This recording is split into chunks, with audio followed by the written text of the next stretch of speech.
Assalamualaikum warahmatullahi wabarakatuh.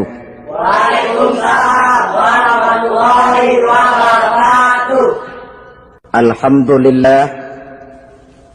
Alhamdulillahillazi ja'ala ramadhana shahra as-siyama lil mu'minin. Wassalatu wassalamu ala ashrafil anbiya'i wal mursalin sayyidina wa maulana Muhammadin wa ala alihi wa ashabihil mujahidin at-tahirin, amma ba'du. Selalu berusaha menyimpan sesuatu yang bisa membawa manfaat, baik untuk dirinya, untuk anak cucunya, maupun untuk keluarganya, untuk masa kini dan masa depannya. Kadang simpanan itu berbentuk uang, kadang berupa tanah, lain saat berbentuk pabrik, dan lain sebagainya. Sementara masa depan yang paling pasti adalah akhirat. Jika untuk masa depan dunia kita rela memeras keringat, membanting tulang, pergi pagi dan pulang petang, menyimpan uang, menyimpan tanah, menyimpan pabrik, pernahkah kita merenung jika satu saat kiamat datang, kita dibangkitkan dari kubur masing-masing, berdiri di padang mahsyar untuk mempertanggungjawabkan seluruh kegiatan hidup kita di dunia ini. Lalu kita akan menuju ke alam akhirat. Sudahkah kita mempunyai simpanan untuk akhirat kita? Pada pertemuan kali ini saya ingin menyampaikan sebuah hadis di mana Rasulullah sallallahu alaihi wasallam bersabda, "Arba'un min kanzil jannah." Simpanan sorga ada 4 macam. Yang pertama, ikhfa'us sadaqah, menyembunyikan sedekah. Saudara-saudara kaum muslimin, sebagaimana yang kita maklum bahwa Allah subhanahu wa ta'ala melebihkan sebagian rezeki dari kita terhadap yang lain. Ada yang kaya, ada yang setengah kaya, ada yang miskin, ada yang setengah miskin, dan selanjutnya. Ada yang gajinya kecil tapi penghasilannya gede. Ada yang penghasilannya gede tapi nggak punya gaji. Ada juga yang memang gajinya gede dan penghasilannya gede. Kelebihan rezeki merupakan sunnatullah dan tidak harus membuat kita merasa lebih dari yang lain. Bahkan sebaliknya, kelebihan itu harus membuat kita ringan tangan untuk menolong mereka yang memang memerlukan pertolongan. Kalau saudara diberikan ilmu, maka pertanyaan akhirat cuma satu: ilmumu kau amalkan untuk apa? Kalau saudara diberikan umur yang panjang, pengadilan akhirat juga bertanya satu: umurmu kau habiskan di mana? Tapi kalau saudara diberikan harta, pengadilan akhirat akan bertanya dua: hartamu kau dapat dari mana? Kau belanjakan kemana? Dari mananya ditanya, dan kemananya juga ditanya. Oleh karena kita akan dimintakan pertanggungan jawab, maka amanah yang bernama harta ini harus kita gunakan dengan sebaik-baiknya. Ada penggunaan yang merupakan kewajiban, itu zakat namanya. Ada penggunaan yang sewaktu-waktu, itu infak namanya. Ada yang lebih sewaktu-waktu lagi, dan itu sedekah namanya.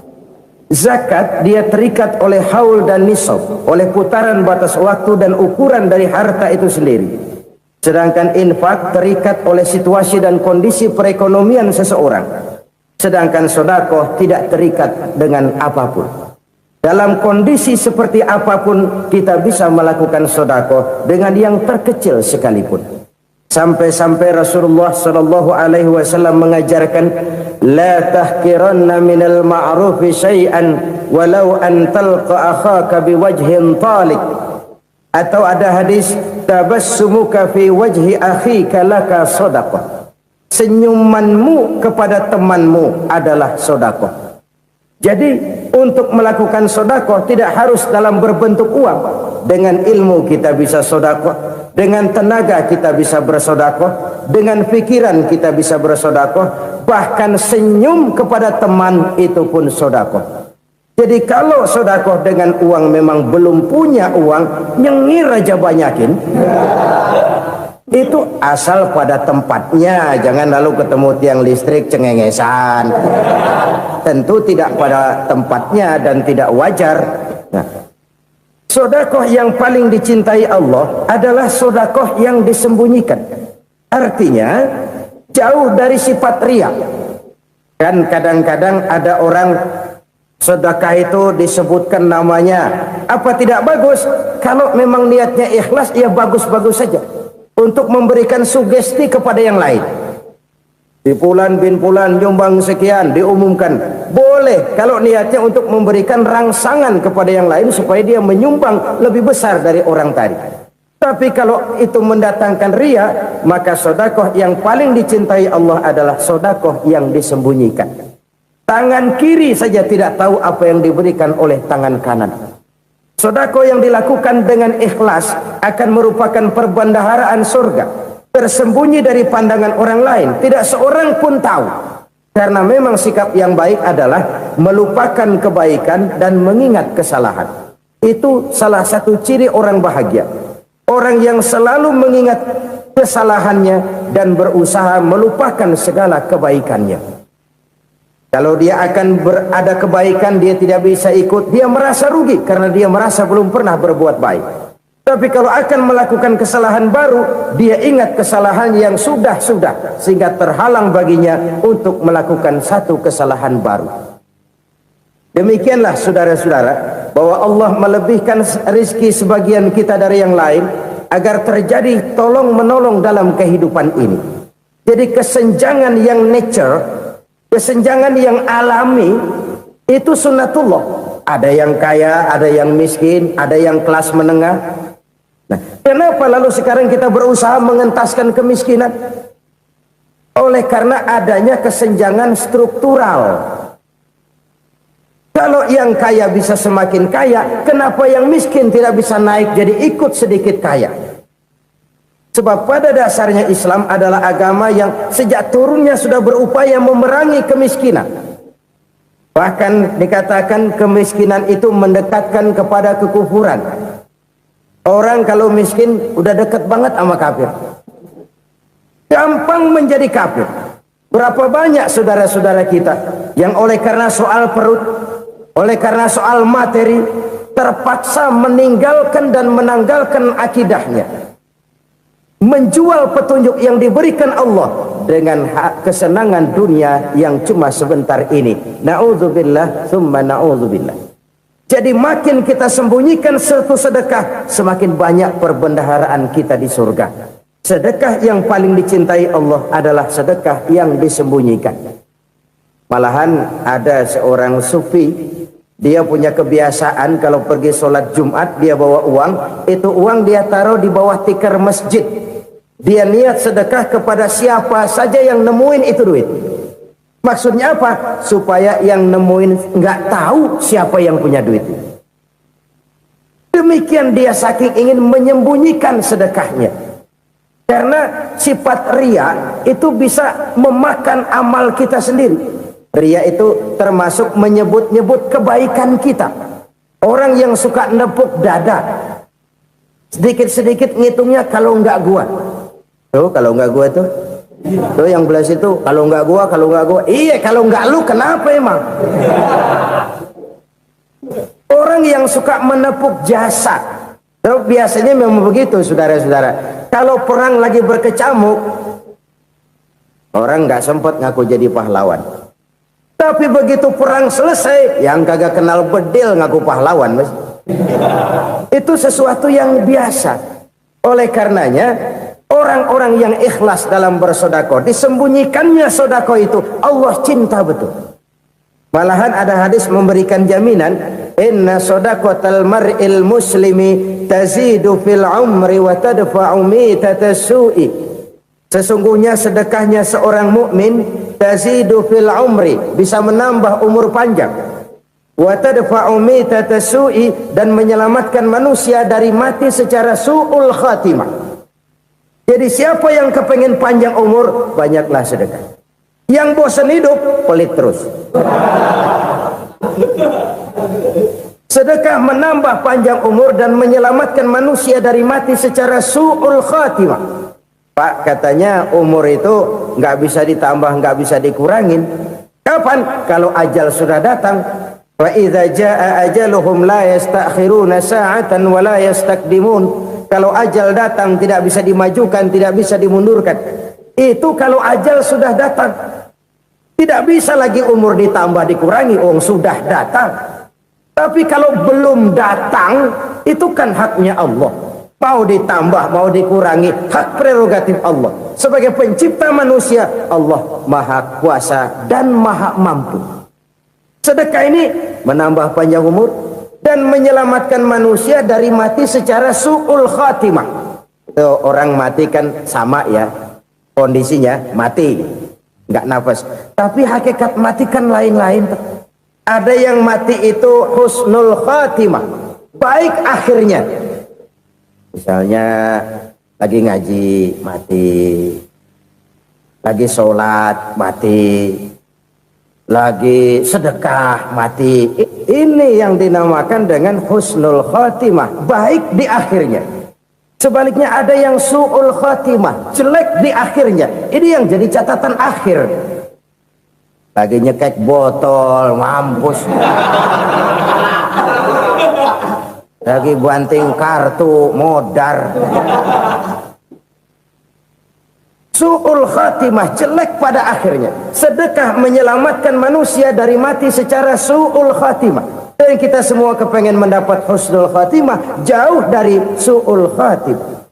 Oleh sebab itu yang bisa menyelamatkan kita dari penyakit itu antara lain adalah sedekah yang disembunyikan, yang dikerjakan dengan ikhlas karena Allah, tidak karena kepengen dipuji orang, tidak karena ingin dikatakan orang pemurah. Sebab orang dermawan itu orang yang memberi tanpa harus diminta. Kalau masih harus diminta, ya belum dermawan namanya, masih harus diminta. Kalau nggak diminta ya tulus, lolos, polos. Saudara-saudara kaum muslimin rahimakumullah, harta adalah amanat dan akan kita pertanggungjawabkan. Allah melebihkan rizki sebagian kita dari yang lain agar kita saling tolong menolong, bantu membantu. Nabi janjikan siapa yang meringankan beban saudaranya muslim di dunia, Allah akan meringankan bebannya di akhirat nanti. Sebuah jaminan dari baginda Nabi. Si orang yang kita bantu barangkali tidak bisa membalas, Allah yang akan membalas lewat jalan lain yang tidak pernah kita sangka-sangka. Ada orang tanya, Pak, ini ada orang nyumbang masjid sambil marah-marah, bagaimana? Saya bilang sumbangannya aja ambil, marahnya jangan. Marahnya jangan diambil, itu urusan dia. Saudara-saudara kaum muslimin rahimakumullah, umat Islam ini kan umat yang punya potensi besar. Kadang kita merenung, kenapa kadang-kadang pembangunan masjid kok lambat sekali? Kalau hotel hari ini peletakan pertama, bulan depan peresmian. Supermarket hari ini peletakan batu pertama, minggu depan peresmian.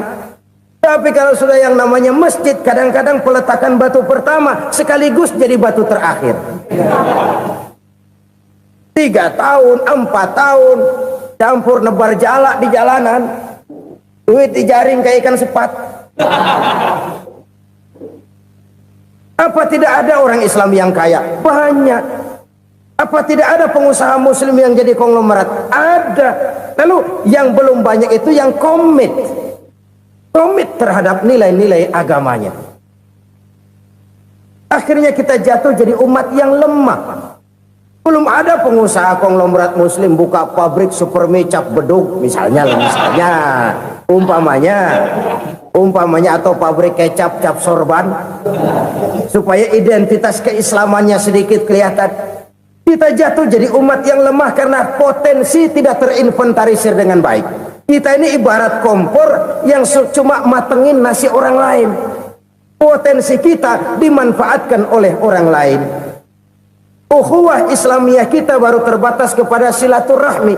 Ukhuwah di bidang ekonomi kita lemah, ukhuwah di bidang kebudayaan kita lemah, apalagi ukhuwah di bidang politik kita lebih rapuh lagi. Padahal ukhuwah itu adalah totalitas kehidupan manusia, menyangkut ipolek sosbud, memerlukan nilai-nilai ukhuwah. Jadi oleh karena itu mari kita menyadari di dalam harta kita, walaupun kita yang cari pergi pagi pulang sore peras keringat banting tulang, di sana ada harta anak yatim, di sana ada hak masjid, di sana ada hak pesantren, di sana ada hak jihad.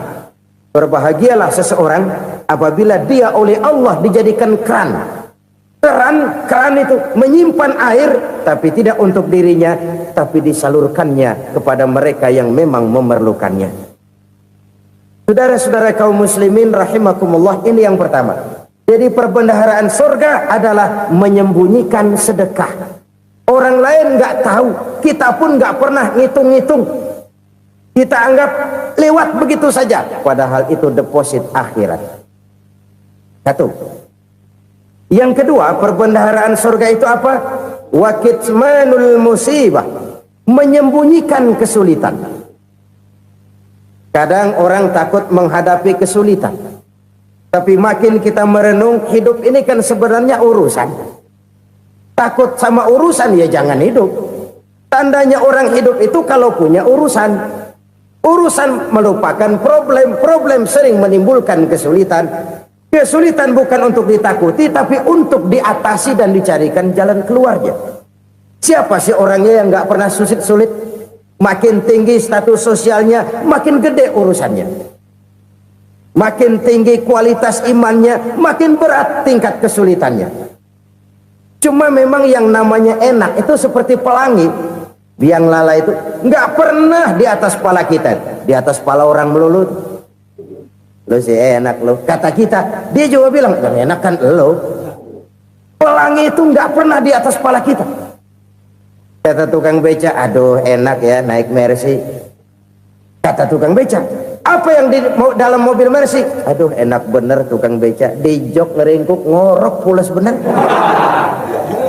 Saya kamar pakai AC sejuk, tempat tidur sutra empuk, alga spring bed, gula kulik nggak bisa pulas kalau belum minum Valium, belum tidur. Enak bener tukang beca, di jok ngorok nggak tahu wetan kulon. Si tukang beca bilang yang di Mercy enak, yang di Mercy bilang tukang beca enak. Inilah enak, nggak pernah di atas kepala kita, di atas kepala orang lain melulu enak itu. Nah saudara-saudara, yang merupakan perbendaharaan surga itu orang yang bisa menyembunyikan kesulitan, baik pribadi ataupun rumah tangga. Nih terutama rumah tangga yang jadi soalnya. Kadang-kadang kita ini kalau senang, sebaliknya kalau senang kita diam, kalem aja, cuek. Banyak banget duit kita bawaan, diam aja udah. Malah ketemu orang takut. Tapi begitu susah, sekampung tahu. Padahal Nabi mengajarkan perbendaharaan surga itu menyembunyikan musibah, menyembunyikan kesulitan. Kalau enak, cerita sama orang-orang. Kalau nggak enak, rasain sendiri, tekan sendiri, atasin sendiri. Kita kan sebaliknya. Senang kita diam, asal lagi susah, paling tidak kita nyari teman buat cerita kesusahan. Siapa orangnya yang nggak pernah susah? Cuma soalnya bagaimana kita mengatasi kesusahan itu sendiri. Begitu juga misalnya kalau orang sudah berumah tangga, itu orang tuanya harus menjadi tempat dia cerita yang enak-enak saja. Yang nggak enak rasain berdua, selesaikan berdua, atasin berdua. Jangan dibalik. Asal senang diam, giliran susah saja. Maknya laporan. Terbalik. Bisa menjaga security informasi. Maka nama bayam keluar diam, malah seluitan. Enak amat lo makan daging ayam. Security informasi. Saudara-saudara kaum muslimin rahimakumullah, ujian yang terberat itu yang pernah diberikan kepada para nabi para rasul, para aulia, para ulama, makin tinggi keimanan, makin berat bentuk kesulitan. Ayo saya kemukakan satu contoh saja. Ada seorang nabi yang kaya, nabi kaya, namanya Nabi Ayub. Iblis kalau orang begini kan keki,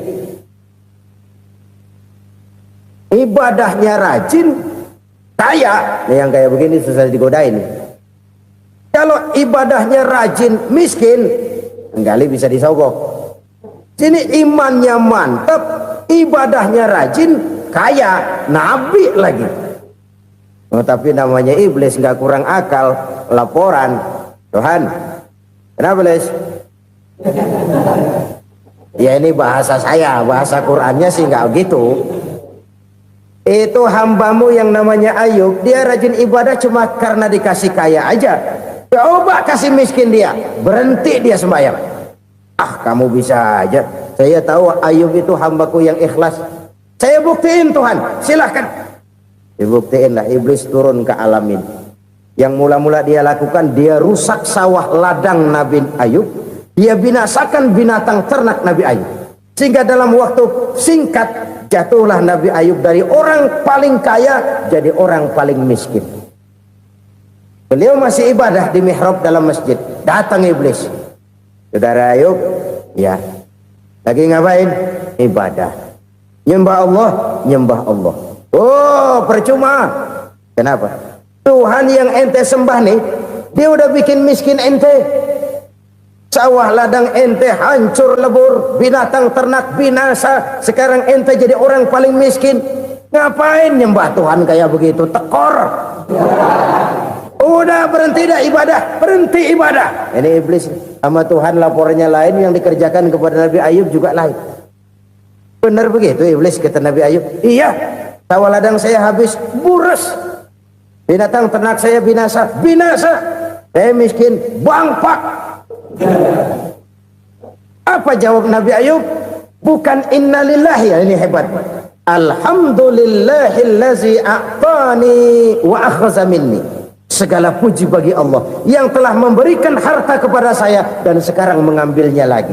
Alhamdulillah. Allah yang ngasih, Allah yang ambil. Itu mah urusan Allah. Iblis cuman ibadah jalan terus, sujud lagi Nabi Ayub. Iblis seleher gondok banget. Dasar Nabi nggak mempan dia apa-apain. Miskin malah alhamdulillah. Allah yang ngasih, Allah yang ngambil. Jadi kalau kita tidak komit, kita tidak terikat kepada kaya, miskin, senang, susah, apa yang bisa bikin kita susah? Jadikan kekayaan, kemiskinan, jadikan senang, susah sebagai anak buah yang bisa kita atur. Jangan kekayaan ngatur kita, jangan kemiskinan ngatur kita. Kita yang harus mengatur mereka. Senang, susah, kaya, miskin, bahagia, sengsara, jadikan itu anak buah yang bisa kita atur. Kalau sekarang kita kaya, lain saat boleh jadi kita miskin, semiskin-miskinnya. Allah yang ngasih, Allah yang ngambil. Tenaga mana yang bisa menghalangi? Ibadah jalan terus. Iblis makin gondok. Dasar Nabi loh. Akhirnya apa? Nabi Ayub dikerjain, diberikan penyakit. Demikian fatal penyakitnya. Bayangin, udah miskin sakit. Masya Allah. Miskin sakit. Sakitnya nggak lama, kira-kira 16 tahun. Istrinya 3, 2 mental minta ceraiin.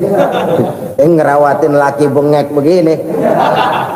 Senang belum tentu, susah udah pasti nih. Cerai aja, cerai dah. Cerai. Tinggal satu Siti Rahmah yang setia menemani beliau. Sesetia-setianya hati perempuan. Satu saat Siti Rahmah bilang, "Bang, iya, abang kan Nabi bang.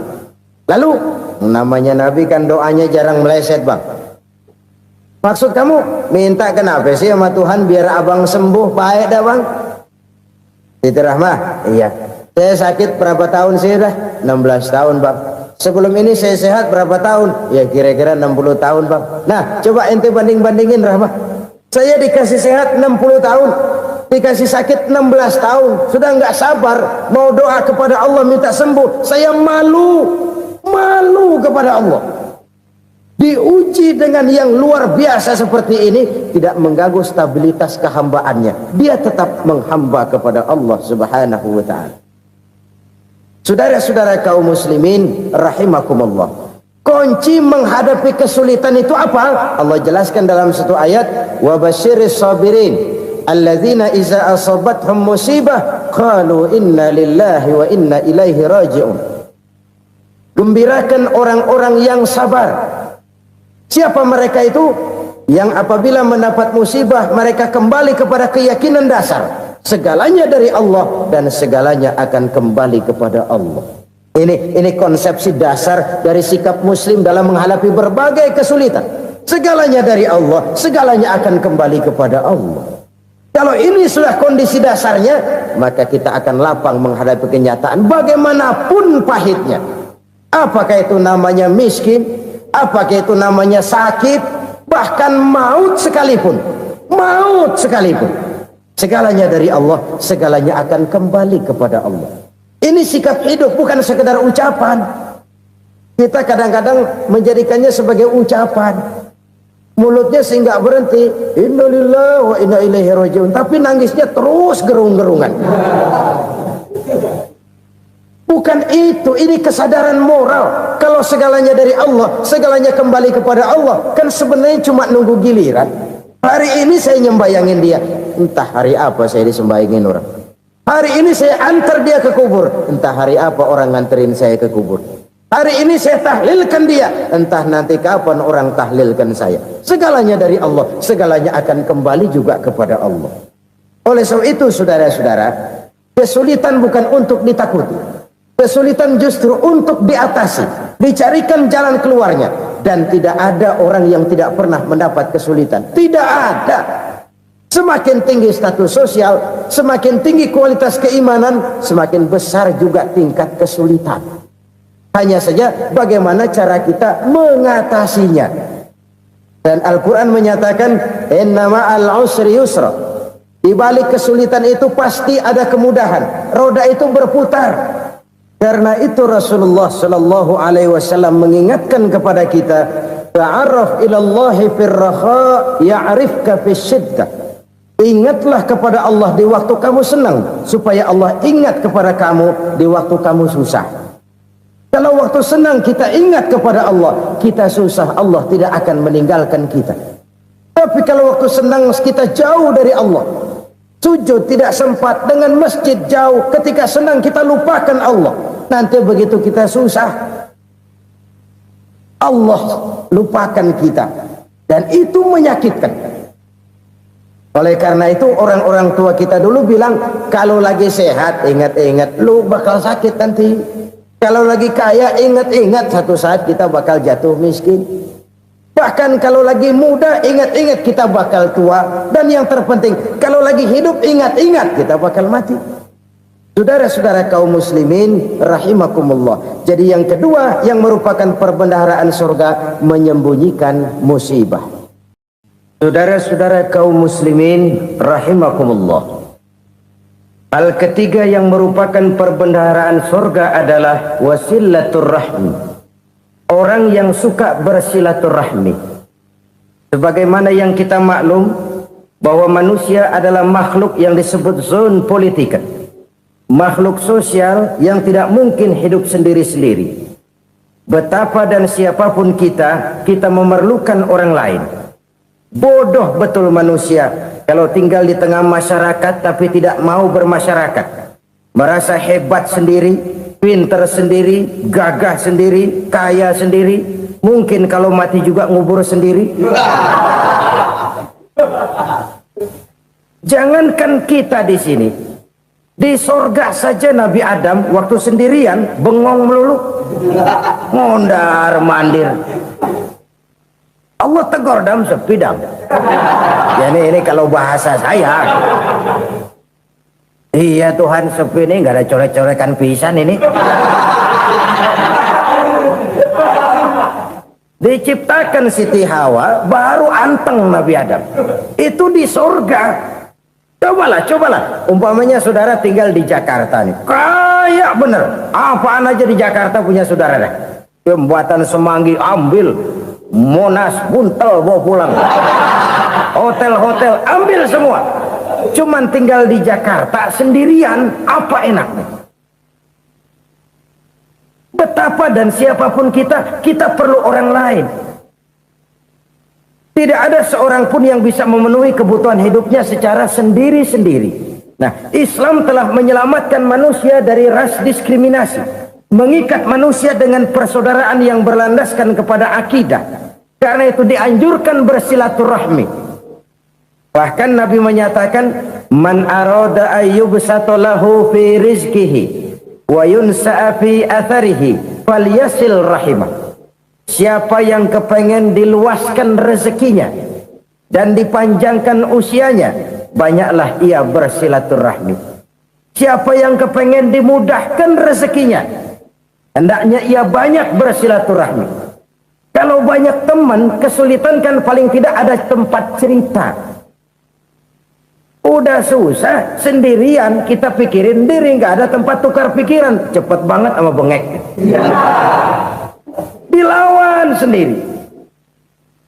Nah, secara makro kita bisa berkata, tidak mungkin ada kemenangan kalau tidak ada kekuatan. Tidak ada kekuatan kalau tidak ada kesatuan dan persatuan. Tidak mungkin ada kesatuan dan persatuan tanpa semangat silaturahmi. Kalau umat Islam mau menang, dia harus kuat. Kalau umat Islam mau kuat, dia harus bersatu. Kalau umat Islam mau bersatu, dia harus membudayakan silaturahmi ini. Bahkan sampai-sampai kata Nabi, kalau bisa cari nilai tambah. Apa? Silman qata'ak. Bersilaturahmilah kau kepada orang yang marah denganmu. Masya Allah, indahnya ajaran agama kita. Orang yang marah pun kepada kita, kata Nabi, kalau bisa bersilaturahmilah kepadanya, kepada orang yang marah itu. Di situ nilai tambah. Cuman jujur nih hadis, ngucapinnya gampang, ngamalinnya yang berat banget. Orang marah sama kita disuruh silaturahmi, ada apa malu? Lu marah, ada gua marahan lagi. Gue pikirin. Saudara-saudara kaum muslimin rahimakumullah. Tapi ini yang diajarkan, bahkan ini yang dicontohkan oleh baginda Rasul. Bagaimana begitu mudah, misalnya satu saat Abu Jahal ini ngatur strategi bagaimana bikin Muhammad celaka. Dia gali lubang di depan tempat tidurnya. Dia tutupin daun korma. Terus dia panggil seseorang, ke sini. Kasih tahu Muhammad, pamannya sakit keras, minta ditengokin. Berangkat orang ini ke sana.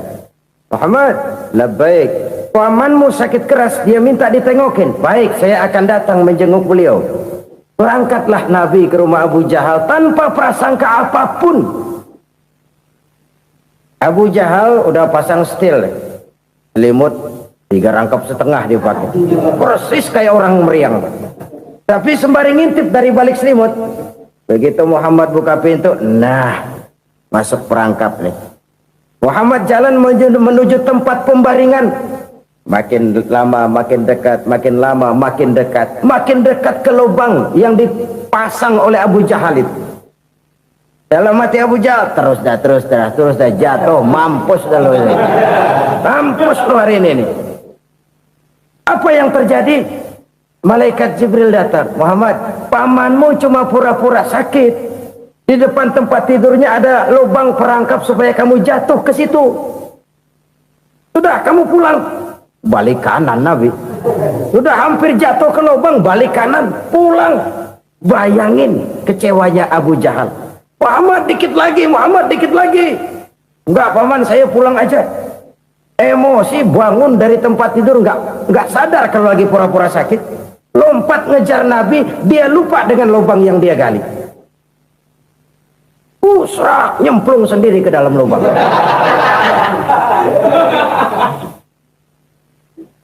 Nabi terus berlalu. Ini terjadi keanehan. Jatuh ke lubang yang dia gali itu sebenarnya nggak terlalu dalam ya, antara 3-4 meteran lah. Tolong saya jatuh ke lubang ini. Datanglah pelayan-pelayannya itu. Angkat saya dari sini. Oh, yang ngulurin tambang. 1 gulung, belum juga nyampe itu tambah. Kurang beli lagi ke warung. Sambung, ulur lagi, enggak juga bisa sampai. Wah, ini kerjaan Muhammad ini. Tolong, siapa salah seorang kamu ke rumah Muhammad, kasih tahu encangnya kecebur. Minta ditolongin. Sampaikan kepada Rasul. Kenapa? Pamanmu jatuh ke lubang, Muhammad minta tolong diangkatin. Tambang udah nyambung-nyambung nggak nyampe juga. Ya, nanti saya datang, saya tolong. Coba. Nyata-nyata orang berniat jahat mau mencelakakan dia. Datang dia menolong. Ini yang disebut air tuba dibalas air susu ya ini. Bukan sebaliknya. Air tuba dibalas air susu. Paman, kecebur ya? Iya Muhammad, tolong ini. Pegang tangan saya. Nabi ulurkan tangannya. Nyampe. Dipegang oleh Abu Jahal. Diangkat ke atas. Sampai atas. Apa kata Abu Jahal? Sihirmu memang hebat Muhammad. Udah ditolongin dikata sihir. Yang enak kita kemplang kan itu orang begitu. Urusan apa? Tapi inilah akhlak. Kalau bisa kamu bersilaturahmilah dengan orang yang marah kepadamu sekalipun. Orang marah kita tetap baik. So, kalau kita berbuat baik sama orang yang memang baik, rasanya sih biasa-biasa aja. Orang baik kita baik lagi, ya draw aja, belum ada nilai tambah di situ. Baru ada nilai tambah kalau kita bisa berbuat baik kepada orang yang nyakitin kita. Itu namanya kita setingkat di atas dia. Dia sakitin kita, kita berbuat baik sama dia. Dia pelit sama kita, kita baik sama dia. Dia marahin kita, kita deketin dia. Di situ kita punya nilai tambah. Jadi siapa yang ingin diluaskan rezekinya kata Nabi dan dipanjangkan umurnya, hendaklah ia banyak-banyak bersilaturahmi. Sederhana sebenarnya silaturahmi, tapi silaturahmi membangkitkan semangat kesatuan dan persatuan.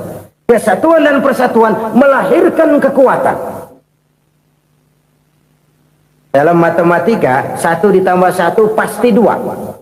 Tapi di tengah masyarakat 1 orang takut ditambah 1 orang takut, hasilnya jadi 2 orang setengah berani. Kenapa setengah berani? Karena udah berdua. Tadi pan takut sendirian. Kalau dia kumpul turu-turu takutlah jadi berani. Kita yang lemah, kita yang tidak berdaya, kita yang miskin, kalau mau kompak bersatu, apa yang nggak bisa kita kerjain? Apalagi tinggal di kota besar, pilihan cuma 2. Bertahan atau minggir. Bertahan atau minggir. Untuk bisa bertahan harus mampu bersaing. Untuk mampu bersaing harus punya keahlian. Keahlian harus ditunjang dengan pendidikan, ditambah oleh kekompakan sebagai umat. Udah miskin mencar mulu, orang injak kita. Orang nggak pandang urusan apa yang malu.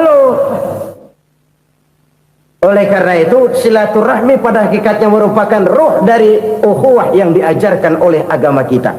Bagaimana Islam menyelamatkan masyarakat manusia dari ras diskriminasi, mengikat manusia, dan tidak ada persaudaraan yang lebih indah selain persaudaraan yang diikat dengan nilai-nilai akidah. Sepanjang orang di jalan Allah, itulah saudara kita. Keluar dia dari jalan Allah, selesailah persaudaraan sampai di situ. Karena itu, kalau ingin menyimpan sesuatu di surga, banyaklah bersilaturahmi. Datang ke rumah ini, datang ke rumah itu, dan lain sebagainya. Itu simpanan kita di akhirat nanti. Ini yang ketiga. Saudara-saudara, yang keempat, perbendaharaan surga itu apa? Wa qawlu la hawla wa la quwwata illa billah. Ucapan la hawla wa la quwwata illa billah. Ibadah kan ada yang berat, modalnya besar. Bangun masjid berat, modalnya besar. Bangun rumah sakit berat, modalnya besar. Ada ibadah yang berat tapi modalnya ringan. Misalnya puasa. Puasa itu berat, mengendalikan nafsu. Kalau sekedar nggak makan nggak minum sih enteng, mengendalikan nafsu. Itu jihad terbesar, tapi kan modalnya ringan, cuma niat saja. Ini ibadah berat, modalnya ringan. Ada ibadah yang ringan, modalnya juga enteng. Seperti termasuk ucapan la haula wa la quwwata illa billah. tanpa sadar, la haula wala quwata illa billah, nyelengin tuh di surga. Nyelengin, kita nggak terasa, nyelengin simpenan akhirat. La haula wala quwata illa billah, nyimpen lagi. Kaget, la haula wala quwata illa billah, nyimpen lagi. Banyak simpenan. Walaupun sebenarnya yang dimaksud di sini adalah kesadaran batin bahwa tidak ada daya dan kekuatan kecuali Allah. Itu intinya. Kita memulai pekerjaan disunahkan baca bismillah, kan begitu. Apa itu? Kesadaran moral bahwa ini saya bisa kerjakan. Saya kerjakan ini dengan menyebut nama Allah. Kenapa? Kalau Allah tidak memberikan daya dan kekuatan, mana mampu saya kerjakan ini. Maka saya kerjakan ini dengan menyebut nama Allah. Bismillah. Kesadaran moral. Manusia hanya wajib berusaha, tapi nggak pernah wajib berhasil. Banyak hal-hal yang kalau kita renungkan secara rasio nggak mungkin, tapi jadi kenyataan. La haula wala quwata illa billah. Tidak ada daya dan kekuatan kecuali bagi Allah semata-mata. Kesadaran moral akan kelemahan dan keterbatasan makhluk bernama manusia. Kadang kita kagum dengan otak, tapi kita sering lupa sama yang bikin otak. Padahal bagaimanapun hebatnya otak, yang bikin otak pasti lebih hebat dari otak. Nggak percaya? Silahkan otak-otakan. Inilah kecenderungan. Kita kagum dengan pesawat-pesawat mutakhir, bukan main, besi gede banget terbang itu. Alangkah hebatnya. Lalu apa yang bikin otak tidak lebih hebat dari itu semua?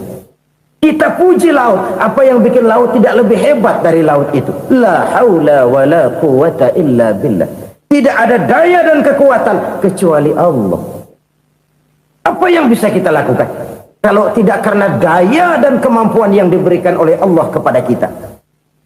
Lahirlah sikap tawadu, rendah hati, tidak melonjak menjadi angkuh dan sombong, sadar akan kelemahan dan keterbatasan diri sebagai makhluk yang diciptakan oleh Allah Subhanahu wa taala. Jadi satu sisi ini ucapan yang berpahala, la haula, jadi wiridan.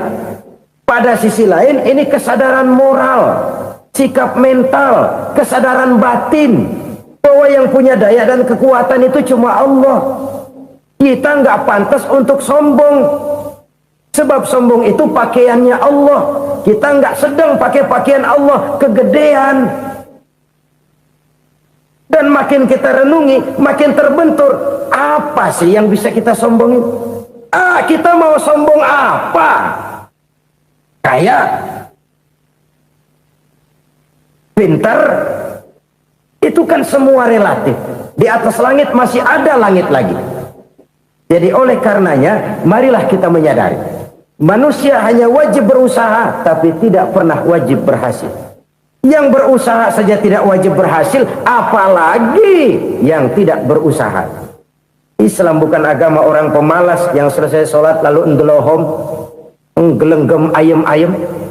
Tapi Islam bukan agama orang sombong yang setelah berusaha lalu tidak memerlukan Allah. Kita bisa saja bikin proyeksi, tahun sekian kita bakal panen besar menurut perhitungan otak. Tapi ada kejadian lain. Apa? Tikus ngambek. Habis itu dimakanin tikus, panen gagal. Proyeksi rasional gagal oleh tikus-tikus yang ngambek itu. Bisa saja terjadi. Tahun depan kita panen besar, urung. Kenapa? Musim panas panjang. Dan sekarang ini koran-koran bikin berita musim mengalami penyelewengan. Bukan cuma manusia yang nyeleweng sekarang. Musim pakai nyeleweng. Mestinya kan musim hujan udah selesai, masih hujan-hujan juga. Musim. Nah sekarang kita boleh bikin proyeksi, kita bakal panen besar. Tahu-tahu musim panas panjang, sawah retak, air kering. Cari teknokrat yang paling botak, suruh pendekin tuh musim panas.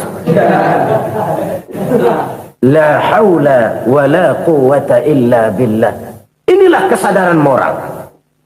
Saudara, saya teringat satu saat ada seorang konglomerat. Umurnya ya kira-kira 70-an. Satu saat dia ditanya oleh wartawan, "Pak, umur Bapak berapa sih?" "Ya paling 10 tahun. 10 tahun. 10 tahun. Anak bapak berapa orang? Satu saja. Satu. Harta bapak berapa? Ya paling-paling bangsa 7 juta kali. 7 juta? Iya. Pak, kenapa bapak bohongi saya? Bapak punya buku biografi. Koran-koran, majalah-majalah banyak memuat cerita riwayat hidup bapak. Saya tahu umur bapak 70. Kenapa bilang cuma 7 tahun? Saya tahu anak bapak 8. Kenapa cuma bilang 1? Saya tahu harta bapak miliaran, mungkin triliunan. Pabrik di mana-mana, bank di mana-mana. Kenapa bilang uang bapak cuma 7 juta? Nah, kata si konglomerat tadi, kamu benar nak, kamu benar. Umur saya kalau jumlahnya memang 70 nak. Cuman ingat-ingat saya, baru 7 tahun terakhir ini saya sujud. Baru 7 tahun terakhir ini saya berusaha dekat dengan Allah. Saya laksanakan perintahnya, saya jauhi larangannya. 7 tahun inilah rasanya yang ada nilainya di hadapan Allah. Yang 63 tahun matong, kelabu, kelem umur gue. Habis untuk maksiat, untuk munkarat. Maka ketika ditanya tadi, umur saya 7 tahun itu. Oh begitu Pak. Oh iya. Lalu anak Pak. Anak bapak kan 8. Kenapa bilang cuma 1? Nah, kalau jumlah hitungannya memang anak saya 8. Tapi dari 8 orang ini rasanya cuma 1 nih. Yang bakal jadi buah hati, belahan jantung. Pelanjut cerita, penerus sejarah. Bakal jadi anak soleh yang akan mendoakan saya. Cuma 1 rasanya anak saya ini yang bakal jadi buah hati saya. Besar-besaran saya. Yang akan mendoakan di kubur saya. Yang akan mendoakan di akhirat saya. Yang 7 orang mana? Masya Allah, yang 1 tenggeng, yang 1 nyekek botol mulu, yang 1 nggak karu-karuan. Makanya saya bilang 1 anak saya yang akan bisa mendoakan saya. Oh begitu Pak. Iya.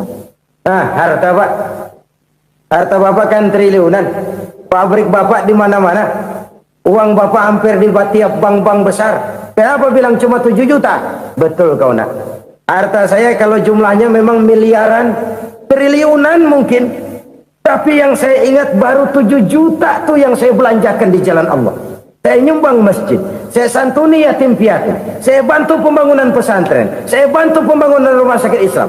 Itu yang akan saya bawa pulang ke akhirat, yang 7 juta itu.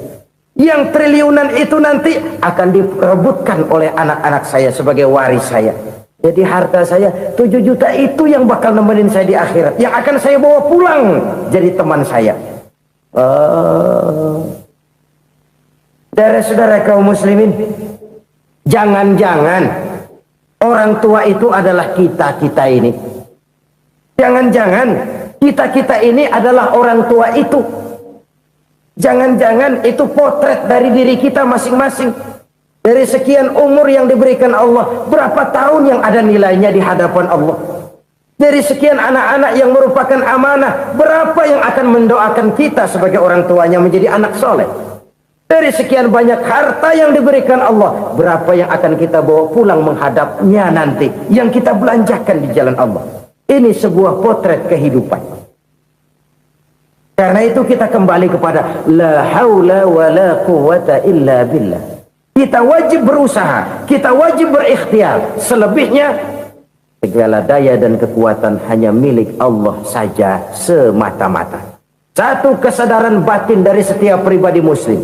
Setelah ia berusaha dan berikhtiar, ia menyerahkannya kepada Allah Subhanahu wa ta'ala. Jadi, satu sisi ini merupakan wiridan ucapan yang mengandung pahala. Pada sisi lain, ini merupakan sikap batin dari seorang muslim di dalam ia menghadapi realitas kehidupan ini. Saudara-saudara kaum muslimin rahimakumullah. Kalau ini kita jadikan satu basis kehidupan, maka ini akan menyelamatkan manusia dari kemungkinan tergelincir menjadi orang yang lupa diri dan lupa darat. Sebab itu Imamul Ghazali berpesan, jadidis safinah fa innal bahra amiq wa khuziz zad fa inna safara ba'id wa khaffifil hamla fa innal hamla sadid. Perbarui selalu kapalmu karena lautan sangat dalam. Bawa bekal yang banyak karena perjalanan ini sangat jauh. Ringankan beban, karena kebanyakan beban akan menyakitkan. Alangkah indah kalimat ini, alangkah dalam makna yang terkandung di sana. Perbarui selalu kapalmu karena lautan sangat dalam. Apa artinya ini? Jaga mentalmu baik-baik. Pelihara imanmu baik-baik, karena hidup penuh cobaan seperti lautan. Kita kalau berlayar di lautan kan kadang-kadang tenang, angin bertiup sepoi-sepoi basah. Jika malam datang, bintang gemintang bertabur menghias cakrawala. Rembulan memantulkan sinarnya dengan indah. Dalam keadaan begitu berlayar enak. Tapi lain saat ombak menggunung, halilintar menyambar, angin topan bertiup. Berapa banyak sudah saudara-saudara kita yang tenggelam di lautan dunia tanpa sadar bahwa dia belum sampai kepada pantai yang akan dituju. Berapa banyak sudah saudara-saudara kita yang tenggelam di lautan dunia ini tanpa sempat bangkit lagi. Dia menyangka sudah sampai kepada tujuannya. Hati-hati kapal jangan sampai bocor karena lautan sangat dalam. Iman ini jaga baik-baik karena hidup penuh dengan ujian. Wa khuzizat fa inna safara ba'id. Bawa bekal yang banyak karena perjalanan sangat jauh. Saudara mau ke Bandung, bawa duit. Saudara mau ke Surabaya, banyakan lagi duitnya. Saudara mau ke Mekah, gepokan, iketan tuh duit nggak lembaran lagi. Makin jauh perjalanan, makin banyak bekal yang harus kita bawa.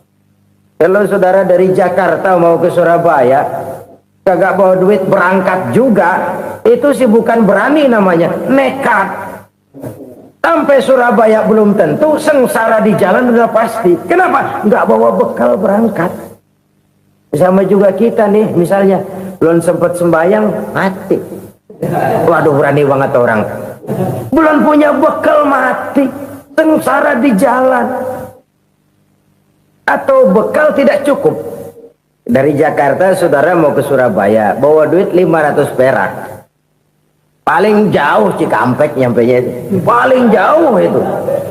Antara jauhnya perjalanan dengan bekal yang saudara bawa tidak seimbang. Hidup ini perjalanan panjang. A walking tour. Dimulai dari alam arwah. Sebelum jasad diciptakan, roh diciptakan lebih dulu. Dari situ pindah ke alam rahim. Dari alam rahim pindah ke alam dunia. Dari alam dunia pindah ke alam barzah. Baru menuju akhirat. Satu perjalanan panjang. Kalau bekal tidak bawa, sengsara di jalan. Bawa bekal yang banyak karena perjalanan ini sangat jauh. Wa khaffifil hamla, ringankan beban karena beban itu cuma akan menyulitkan. Kalau bekal itu sih keperluan, tapi beban nggak kita perluin, cuma ngeberat-beratin. Apa ini beban? Dosa, kecurangan, kebatilan, kezoliman, ketidakadilan, kesewenang-wenangan. Itu akan jadi beban kita di akhirat. Alangkah celakanya, perjalanan panjang, bekal tidak bawa, beban kelewat banyak, alamat sengsara di jalan. Pahala tidak ada, dosa berlipat ganda. Na'udzubillah, summa na'udzubillah. Kalau kita rangkum nasihat Al-Ghazali dengan kisah si konglomerat tadi, kita akan mengambil kesimpulan. Pertama, bekal terbaik dalam menghadapi gejolak kehidupan ini tidak lain adalah iman. Yang kedua, pahala dan dosa. Dua hal kontroversial. Pahala adalah bekal, dosa adalah beban. Tapi kita sekarang kan tidak begitu terangsang kepada yang abstrak. Orang berlomba mencari yang konkret-konkret saja, yang real. Kalau memang dosa, benjol dong, kira-kira begitu. Kira-kira begitu. Persis orang Yahudi dulu. Orang Yahudi itu kan pernah minta kepada Nabi Musa, Ya Musa, lan nu'mina laka hatta narallaha jahrah. Musa, kami nggak bakal mau beriman kepada Allah kalau belum kami lihat Allah ada nongkrong di depan kami. Kalau memang Tuhan ada, taruh dong di depan kami. Mau yang konkret-konkret saja. Kalau memang dosa, benjol dong. Kalau memang pahala, berasa dong. Orang terangsang kepada yang real, yang konkret-konkret saja. Karena itu untuk mengejar dosa orang mau bayar, tapi untuk mengejar pahala walaupun tidak bayar orang segan. Ini yang dikatakan oleh Nabi, kamu mengharapkan ke surga tapi kamu berat melaksanakan sesuatu yang bisa membawa kamu ke surga. Kamu ingin jauh dari neraka, tapi tiap saat kamu lakukan perbuatan-perbuatan yang justru menjerumuskan kamu ke neraka. Idda'aitum an-najata minan nar wa ramaitum fiha anfusakum. Kamu ingin selamat dari neraka, tapi kamu lemparkan diri kamu ke neraka. Kamu ingin masuk surga, tapi berat sekali kamu melakukan perbuatan-perbuatan yang bisa menyampaikan kamu di surga. Saudara-saudara kaum muslimin rahimakumullah. Jadi hal keempat yang merupakan perbendaharaan surga adalah la haula wa la quwwata illa billah. Satu sisi ini merupakan ucapan yang memperberat timbangan akhirat. Pada sisi lain ini merupakan sikap hidup seorang muslim. Kesadaran batin yang sangat dalam bahwa tidak ada daya dan kekuatan kecuali Allah. Dan itu kita simbolkan pada saat memulai pekerjaan dengan Bismillah, dengan menyebut nama Allah. Satu kesadaran moral, saya hanya bisa melakukan ini karena diberikan daya dan kekuatan oleh Allah. Lahirlah sikap tawadu, rendah hati, tidak melonjak menjadi angkuh dan sombong. Saudara-saudara, sampai sini dulu jumpa kita kali ini. Semoga 4 perbendaharaan surga ini dapat kita lakukan, yang kelak akan merupakan bekal kita di kemudian hari nanti. Amin ya rabbal alamin. Bapak-bapak, ibu-ibu, saudara-saudara kaum muslimin rahimakumullah. Di dalam kehidupan kita sebagai seorang muslim, minimal 5 kali dalam sehari semalam kita mendengar seruan untuk mendirikan solat yang disebut azan. Ada kalimat menarik di dalam kalimat azan itu, yakni seruan hayya 'alal falah, marilah menuju kepada keberuntungan, marilah meraih kemenangan. Seruan ini adalah kecenderungan dari setiap manusia, apapun warna kulitnya. Artinya, setiap orang dalam hidup selalu ingin meraih dan mencari kemenangan. Kemenangan akan melahirkan kepuasan batin, dan kepuasan batin memberikan kebahagiaan. Sedangkan kekalahan melahirkan penderitaan batin, dan penderitaan batin menjerumuskan seseorang di dalam berbagai bentuk kerugian. Jikalau inilah seruan azan, maka masalahnya ialah apa yang menyebabkan kita meraih kemenangan. Al-Quranul Karim memberikan tuntunan dan ajaran kepada kita bahwa orang-orang yang memperoleh kemenangan itu tidak lain adalah orang-orang yang bertakwa. Hanyalah mereka yang bertakwa kepada Allah Subhanahu wa ta'ala pada akhirnya akan tampil sebagai pemenang. Lalu siapa orang yang bertakwa itu? Dijelaskan dalam awal-awal Al-Baqarah, orang yang bertakwa yang akan meraih kemenangan. Pertama, allazina yu'minuna bil ghaib, yaitu orang-orang yang beriman kepada yang gaib. Percaya bahwa ada alam yang gaib, alam yang abstrak, alam yang tidak bisa dijangkau oleh salah satu daripada panca indera kita. Mereka percaya dan beriman kepada adanya malaikat, beriman kepada adanya iblis dan jin, beriman kepada adanya alam kubur, beriman kepada adanya alam mahsyar, beriman kepada adanya alam akhirat, beriman kepada adanya surga dan neraka. Beriman bukan cuma sekedar beriman dalam ucapan bibir saja, tetapi beriman yang nilai iman itu mampu mewarnai gerak dan gaya hidupnya. Iman yang meresap sampai ke tulang sumsum, kemudian memberikan dampak positif di dalam kehidupan manusia. Alam, kita tahu, adalah sesuatu yang selain Allah, dan Allah bukanlah alam. Apapun namanya selain daripada Allah itu adalah alam.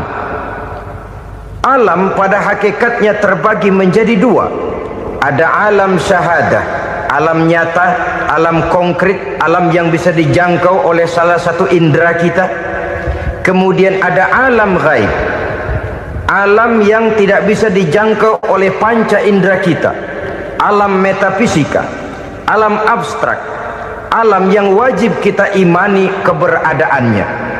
Kita percaya bahwa malaikat itu ada, kita percaya kepada jin, bahwa jin itu ada, kita percaya kepada adanya iblis dan setan. Bukan percaya kepada iblis dan setannya, percaya bahwa iblis dan setan itu ada. Itu termasuk salah satu daripada sifat orang yang bertakwa kepada Allah. Saudara-saudara kaum muslimin rahimakumullah, kecenderungan pembangunan yang lebih bersifat materialistis biasanya menggeser aspek kehidupan rohani. Orang berpikir empiri, dan dalam pola pikir yang demikian maka alam gaib tidak lagi mendapat perhatian. Aspek kehidupan yang bersifat rohaniah malah mulai ditinggalkan. Akibatnya terjadilah kepincangan di dalam kehidupan kita.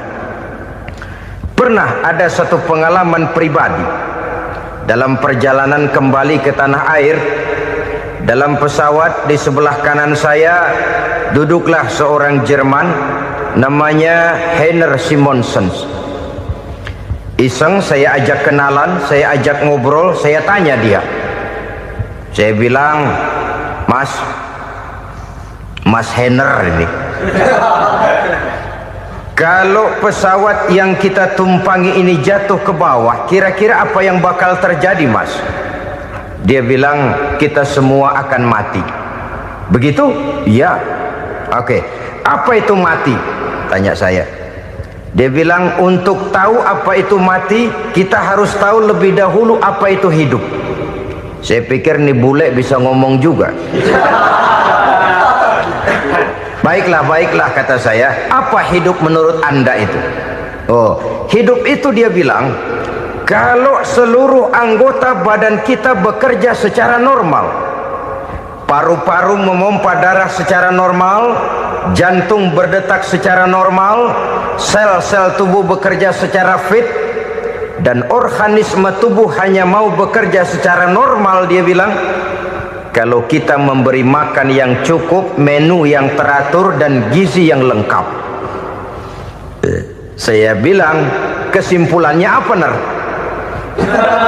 Dia jawab, hidup adalah dari tangan ke mulut. Life is from the hand to the mouth, kata dia. Hidup adalah dari tangan ke mulut. Jadi masalah hidup tidak lebih daripada masalah isi perut. Orang pergi pagi, pulang sore, peras keringat, banting tulang, perut yang dibelain. Saya bilang, you are wrong. Sampean salah, Ner. Kamu orang Islam bukan? Bukan. Pantas. Kenapa saya salah? Dia bilang, ya jelas salah. Salahnya di mana? Kamu ini manusia. Kalau hidup cuma dari tangan ke mulut, saya bilang, kambing di kampung saya juga begitu pikirannya, Ner. Itu kambing di kampung saya, asal perutnya kenyang, sudah hidup dia. Perkara besok bagaimana, lusa prospeknya macam mana, bulan depan ada apa, kambing nggak pernah mikir. Di kampung saya kambing juga pikirannya begitu. Kamu Kristen ya? Tadinya. Loh kok tadinya, lalu apa sekarang kamu ini? Dia bilang, sekarang saya netral. Saya tidak beragama, tapi saya percaya kepada Tuhan sebagai pencipta alam. Saya ingat benar dia bilang, I haven't any religious, but I believe to God as the creator of the world. Kenapa bisa netral begitu, Ner? Habis saya bingung katanya. Islam bilang Islam baik, Kristen bilang Kristen baik, Hindu Buddha bilang Hindu Buddha baik, semua agama baik. Saya netral sekalian, nggak beragama. Yang penting saya percaya kepada Tuhan. Saya bilang, Ner, kamu ini kayak orang mau beli celana, lalu bingung. Yang satu bilang Levi's bagus, yang satu bilang Blue Jean hebat, yang satu bilang Wool England hebat. Celana ini hebat, celana itu bagus, celana ini hebat. Semua celana bagus, kamu bingung. Akhirnya netral, tidak pakai celana. Itu juga salah. Saya pikir-pikir, kemudian saya melihat bahwa dua pola berpikir Henner ini nampaknya sudah mulai menggejala di lingkungan masyarakat bangsa kita. Disadari atau tidak, secara jujur kita harus berkata, dua pola pemikiran Henner ini mulai berkembang di tengah masyarakat bangsa kita. Pertama, pola pikir materialisme. Hidup adalah dari tangan ke mulut. Masalah hidup tidak lebih masalah isi perut. Itu yang perlu dibela, dan disitulah arti kehidupan. Pergi pagi, pulang sore, peras keringat, banting tulang untuk mempertahankan perut. Kalau sudah kemari cara orang berpikir, maka buat apa percaya kepada yang gaib? Untuk apa sholat? Untuk apa puasa? Untuk apa zakat? Untuk apa menghadiri majelis taklim? Tanpa kepercayaan kepada yang gaib, hidup berjalan menurut alur empiris dan materialis. Kalau sudah ke sana cara orang berpikir, biasanya orang lalu cenderung menghalalkan segala cara. Hanyalah orang yang percaya bahwa akhirat ada, hanyalah orang yang percaya bahwa alam kubur itu ada, hanyalah orang yang percaya bahwa malaikat itu ada, hidupnya akan lebih terarah dan terkendali. Karena kepercayaan kepada yang gaib, yang merupakan fase daripada kehidupan setelah hidup yang sekarang ini, mewarnai gerak pribadi seseorang di dalam dia melakukan kegiatan hidupnya. Pola berpikir materialisme, disadari atau tidak, mulai menggejala di lingkungan masyarakat bangsa kita. Hidup tidak lebih dari urusan tangan ke mulut, mulut ke tangan, tangan ke mulut. Asal perut sudah kenyang, hiduplah sudah. Perkara bagaimana prospek hari yang akan datang, bagaimana akhirat, tidak jadi persoalan. Ini yang oleh Nabi diperingatkan, ad-dunya sijnul mu'min wa jannatul kafir. Dunia adalah penjara bagi orang beriman dan surga bagi orang kafir. Dulu di zaman Belanda hadis ini pernah disalah tafsirkan, disalah artikan, digunakan sebagai senjata untuk mengkebiri dan membuat impoten umat Islam. Sudahlah umat Islam gak usah macam-macam, kata Belanda.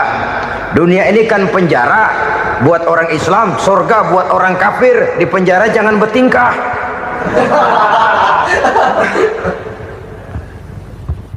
Pengertiannya tidak begitu.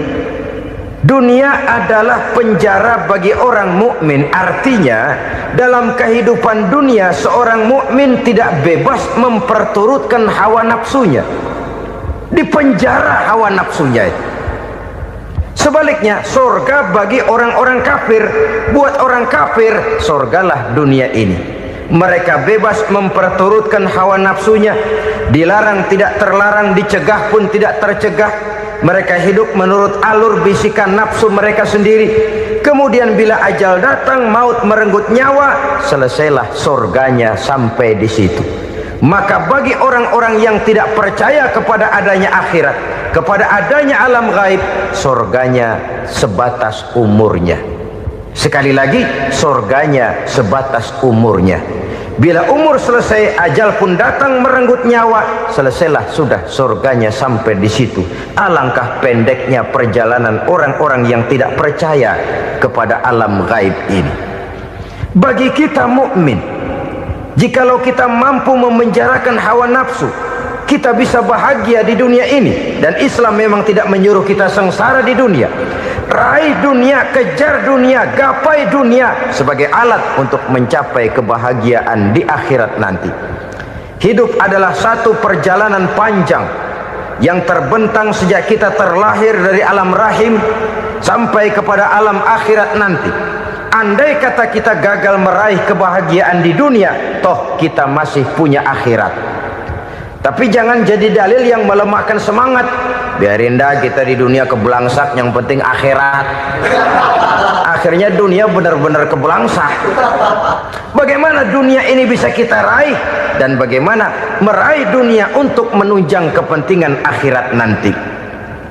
Yang kedua, dari pikiran Heiner yang saya lihat menggejala di lingkungan masyarakat bangsa kita, timbulnya manusia-manusia netral, seolah-olah Tuhan yes, agama no, sama Tuhan percaya, agama ogah. Tuhan ngangguk, giliran agama godeng.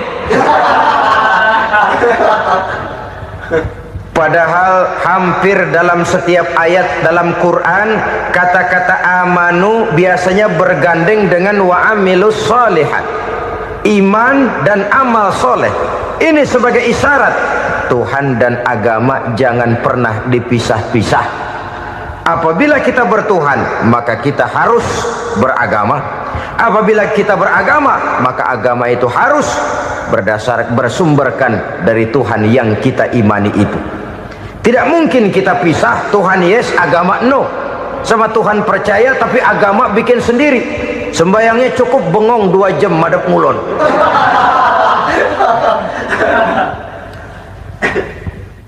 Saudara-saudara kaum muslimin rahimakumullah. Jadi dengan demikian, agama yang kita akui merupakan unsur mutlak di dalam pembangunan sekarang ini, merupakan bagian dari kehidupan yang menuntun kita bahwa di balik alam nyata ini, di balik alam syahadah ini ada alam gaib, dan mudabbir, murabbi, yang mengatur, yang menguasai, yang memelihara baik dia alam nyata, baik dia alam gaib, tidak lain adalah Allah Subhanahu wa ta'ala.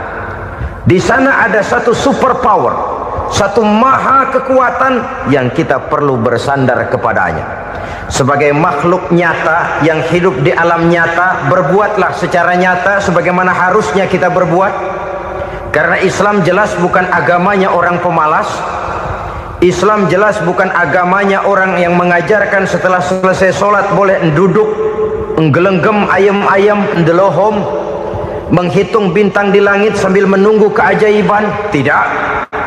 Islam adalah agama yang mengajarkan apabila sholat sudah selesai kamu kerjakan, bertebaranlah di permukaan bumi, cari karunia Tuhanmu. Jangan hidup berpangku tangan menunggu keajaiban, karena hidup bukan undian. Jangan berharap untung besar tanpa mau peras keringat. Tapi di sebalik itu toh kita juga harus yakin bahwa di sisi usaha nyata yang kita lakukan ada satu super power, satu maha kekuatan gaib yang menentukan berhasil dan tidaknya usaha kita.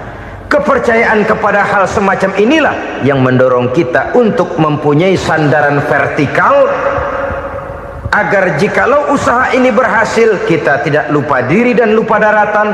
Jikalau usaha ini gagal, kita tidak putus asa dan buruk sangka, tidak cupik pandangan dan sempit hati, tapi mampu melihat persoalan dengan kacamata putih sambil husnuzon kepada Allah Subhanahu wa ta'ala. Kita percaya malaikat itu ada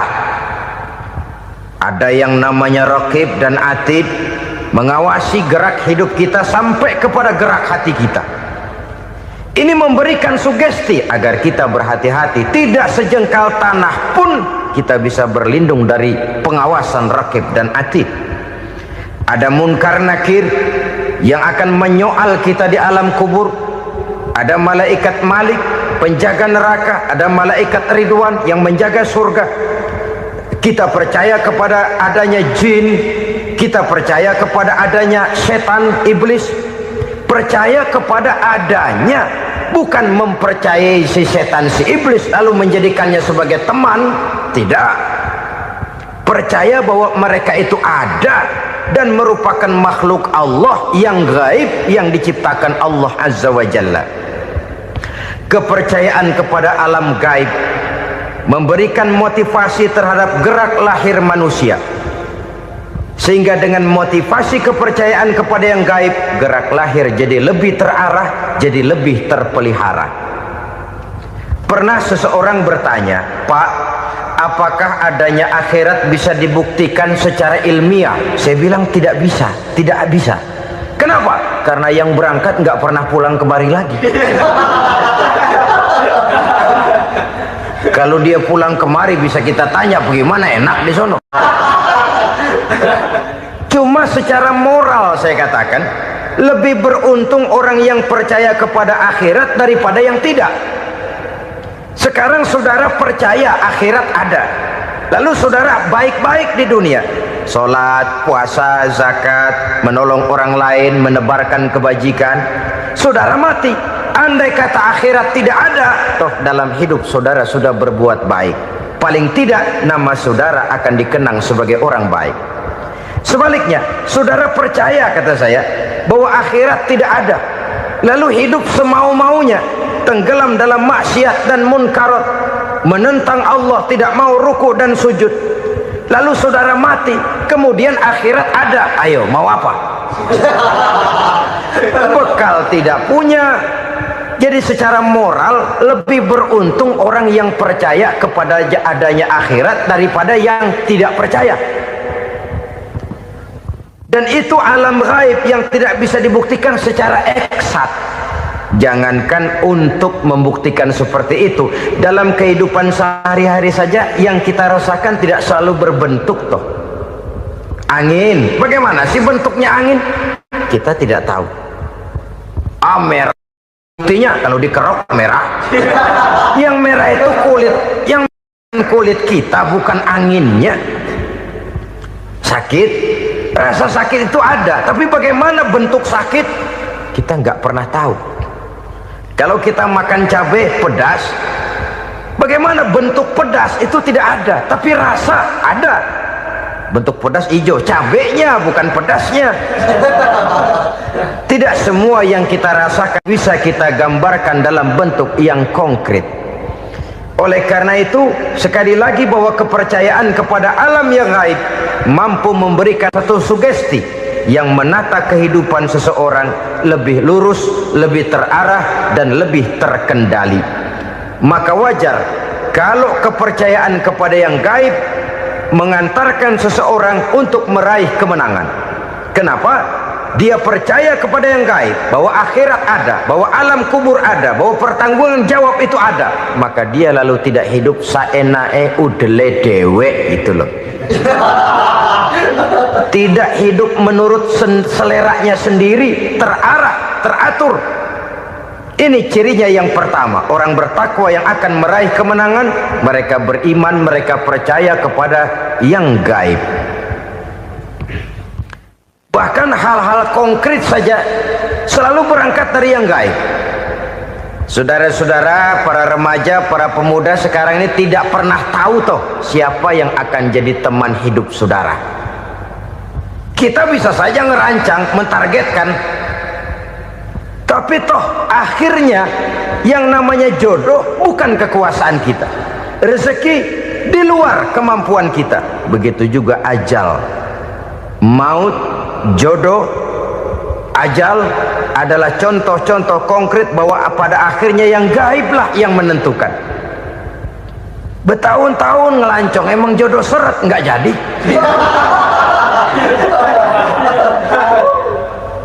Begitu kenal baru setengah malam nginep ditangkap hansip kan. Hal-hal semacam itu kadang-kadang kita berpikir suuzon, gilet, perempuannya cakep banget, lakinya rebek amat. Memang begitulah jodohnya. Memang begitulah jodohnya. Saudara hadirin ma'asyiral muslimin yang saya hormati, jadi hal-hal yang konkret saja kita yakini sepenuhnya ditentukan oleh satu superpower yang gaib itu tadi.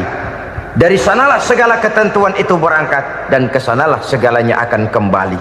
Maka kepercayaan kepada yang gaib meluruskan gerak hidup seseorang dan itu akan mengantarkan dia kepada meraih kemenangan. Satu.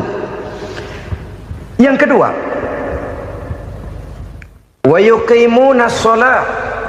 Orang bertakwa yang akan meraih kemenangan itu adalah orang-orang yang mendirikan sholat. Kenapa sholat mengantarkan orang untuk meraih kemenangan? Yang jelas, inna sholata tanha anil fahsya'i wal munkar. Sholat mampu mencegah manusia dari perbuatan keji dan munkar. Banyak filsafat hidup yang terkandung di dalam solat ini. Sejak kita wudhu sampai kita menghadap ke arah kiblat, sampai kita melakukan gerak-gerak solat, bacaan-bacaan yang ada di dalam solat, lalu sampai kepada mengucapkan salam. Banyak filsafat hidup yang terkandung di dalam solat.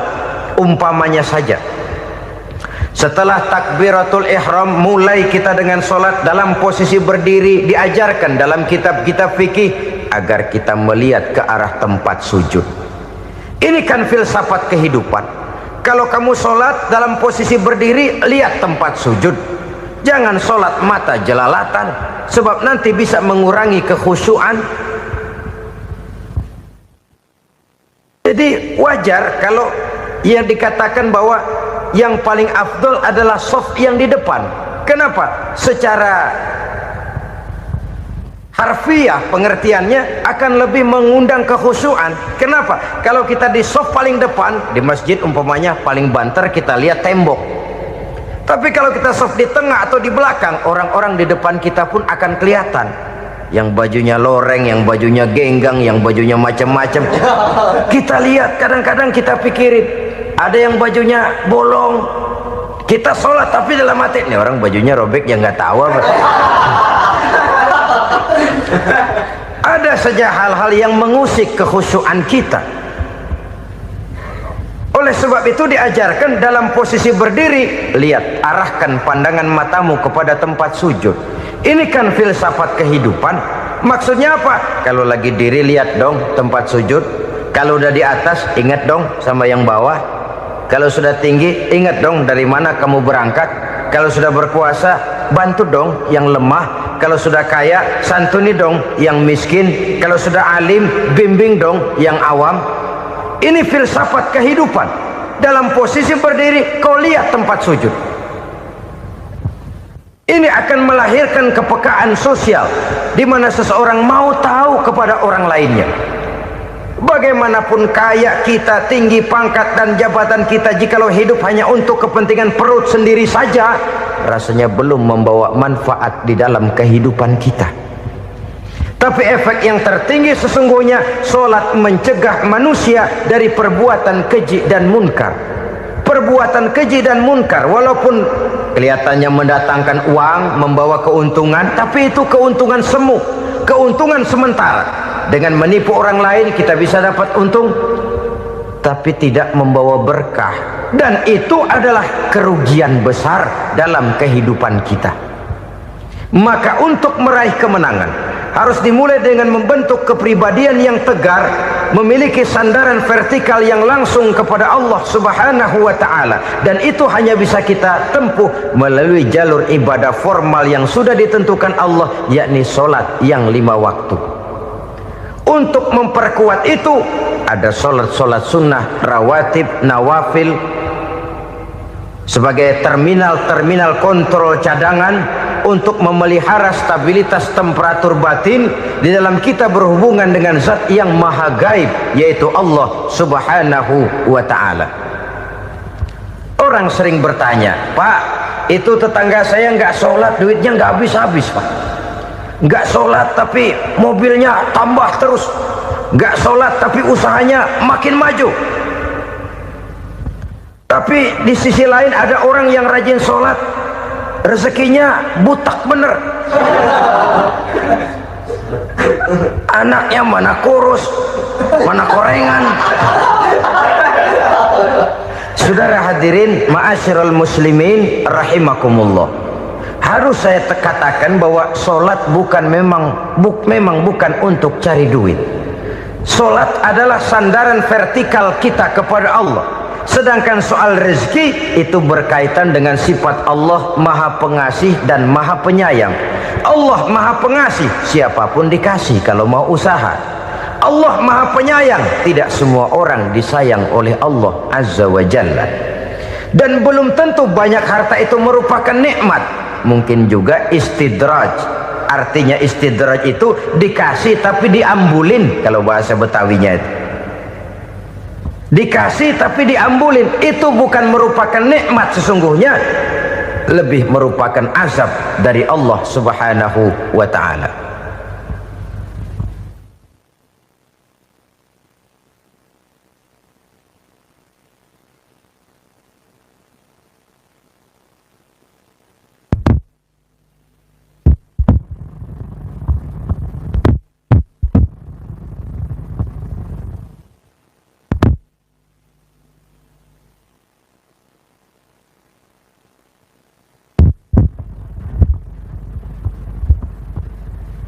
agama mempunyai sistem sholat.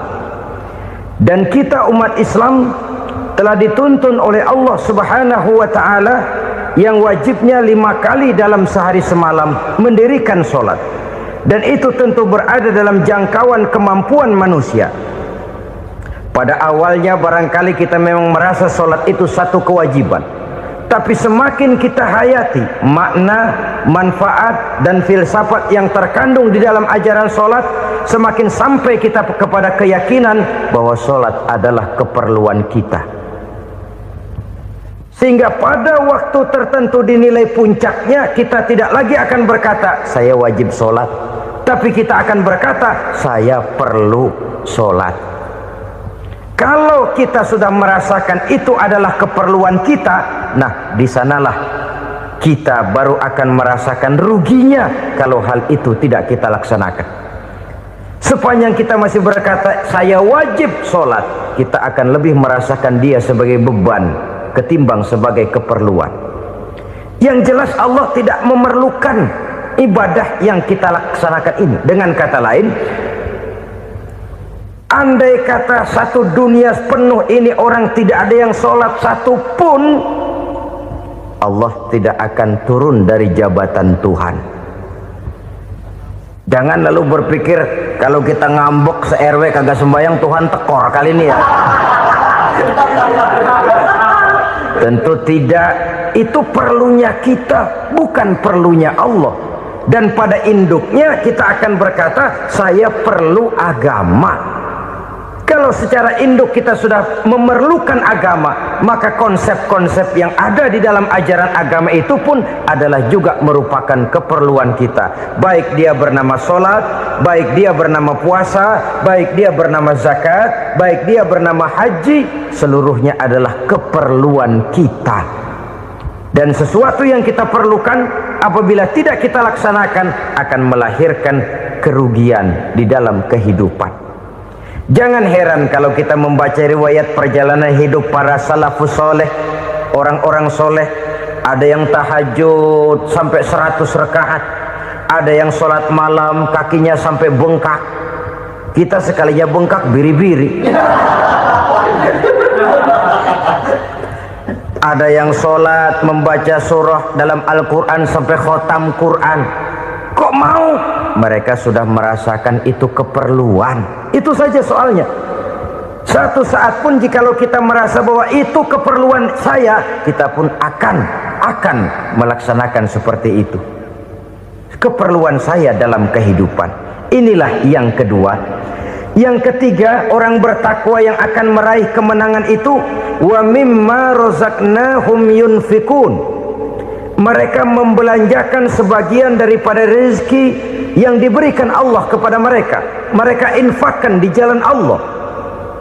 Ada satu dialog menarik. Satu hari seorang anak muda bertemu dengan seorang kakek-kakek yang sudah dikenalnya baik. Bertanyalah anak muda ini, "Kek, umur kakek berapa tahun?" 15 tahun, kata si kakek. "Anak kakek berapa orang?" 1. "Harta kakek berapa banyak?" 15 juta. Si anak muda ini bengong, lalu protes, "Kok kakek bohongin saya?" "Kenapa?" "Saya tahu umur kakek 70 tahun. Kenapa ngaku 15? Saya tahu anak kakek 5. Kenapa bilang 1? Saya tahu kakek miliuner, miliaran uang kakek. Kenapa ngaku cuma 15 juta? Begini, kata si kakek tadi. Benar, umur saya 70 tahun. Tapi dari umur yang 70 tahun itu baru 15 tahun terakhir ini saya merasakan ibadah kepada Allah. Meninggalkan maksiat, jauh dari segala macam munkarat. Maka yang 15 tahun inilah yang benar-benar saya rasakan sebagai umur saya. Benar anak saya 5, tapi yang 4 susah diatur. Cuman 1 rasanya nih yang bakal jadi si buah hati belahan jantung berlanjut cerita penerus sejarah. Cuma 1 ini yang saya harapkan yang akan jadi anak soleh, yang akan membuat saya menerima pensiunan pahala. Kalau yang 4 apek dah, nggak ada harapan. Yang satu nyekek botol melulu. Oh begitu, iya. Lalu kenapa kakek bilang harta kakek cuma 15 juta padahal saya tahu kakek uangnya miliaran, depositonya banyak? Ya karena 15 juta itulah yang saya ingat yang pernah saya belanjakan di jalan Allah. Saya merasa itulah harta saya yang sebenarnya. Yang miliaran yang saya simpan di bank kelak kalau satu saat saya mati akan jadi rebutan di antara anak-anak saya. Iya kalau anak saya soleh kayak yang satu ini. Kalau yang 4 tadi udah tulen dia bakal berantem dah berebut tuh. Jadi 15 juta yang saya belanjakan di jalan Allah inilah yang saya merasakan benar-benar harta saya yang sesungguhnya. Dialog ini patut menjadi bahan renungan kita bersama. Diberikan kita umur 40, 50, 60, 70, 80. Berapa tahun dari umur yang diberikan itu yang jalan mulus, yang kita gunakan untuk melaksanakan ibadah? Banyak harta kita simpan di bank, di lemari, di dompet, di tas. Tapi berapa yang sudah kita depositokan di jalan Allah yang akan menemani kita di hari kita kembali nanti? Maka orang bertakwa yang akan meraih kemenangan, wa mimma razaqnahum yunfikun, mereka membelanjakan sebagian dari rezeki yang diberikan Allah di jalan Allah subhanahu wa ta'ala. Ma'asyiral muslimin rahimakumullah. Zahirnya memang kita memberikan kepada orang lain, tapi hakikatnya kita menyimpan untuk diri kita sendiri. Kita memberikan kepada yatim piatu 25.000. Zahirnya kita memberikan si yatim, hakikatnya kan kita cuma nyimpan. Saya berikan, titip kepadamu, ini untuk saya di akhirat. Kau boleh belikan baju, kau boleh belikan untukmu makan, kau boleh bayarkan sekolahmu. Ini untuk saya. Hakikatnya kita nyumbang masjid 1 juta, zahirnya kita berikan kepada panitia masjid, tapi hakikatnya kan cuma titip 1 juta ya untuk saya di alam kubur nanti. Silahkan kau boleh belikan semen, ini uang, belikan besi, belikan pasir. Saya cuma sekedar titip untuk kepentingan saya. Hakikatnya kita cuma sekedar menitip. Sebagaimanapun pada hakikatnya, apapun yang kita miliki dalam kehidupan kan cuma sekedar hak guna pakai, bukan hak milik mutlak. Harta kita, rumah kita, kendaraan kita, kebun kita, pabrik kita, hak guna pakai saja. Hak milik mutlak cuma untuk Allah subhanahu wa ta'ala. Saudara-saudara kaum muslimin rahimakumullah. Ini yang ketiga. Kemudian yang keempat, orang-orang bertakwa yang akan meraih kemenangan, allazina yu'minuna bima unzila ilaika. Mereka yang beriman, mereka yang percaya kepada apa yang telah diturunkan kepadamu Muhammad, ay Al-Quran, yakni Al-Quranul Karim. Setelah percaya kepada yang gaib, mendirikan solat, kemudian menginfakkan sebagian dari rezeki yang diberikan Allah, mereka juga lalu percaya kepada yang diturunkan terhadap Nabi, yaitu tidak lain Al-Quranul Karim. Sekali lagi di sini, percaya bukan hanya sekedar percaya saja, tetapi percaya lalu menjadikan Al-Quran itu sebagai pedoman hidup. Sebab memang Al-Quran itu adalah GBHM, garis-garis besar haluan muslim. Apa yang harus kita lakukan, apa yang harus tidak kita lakukan, bagaimana mestinya kita bertingkah laku dan berbuat, seluruhnya tercantum di dalam Al-Quranul Karim. Itu sebabnya ketika satu hari Aisyah ditanya bagaimana akhlak Rasul, beliau menjawab, kana Rasulullah sallallahu alaihi wasallam khuluquhul Quran.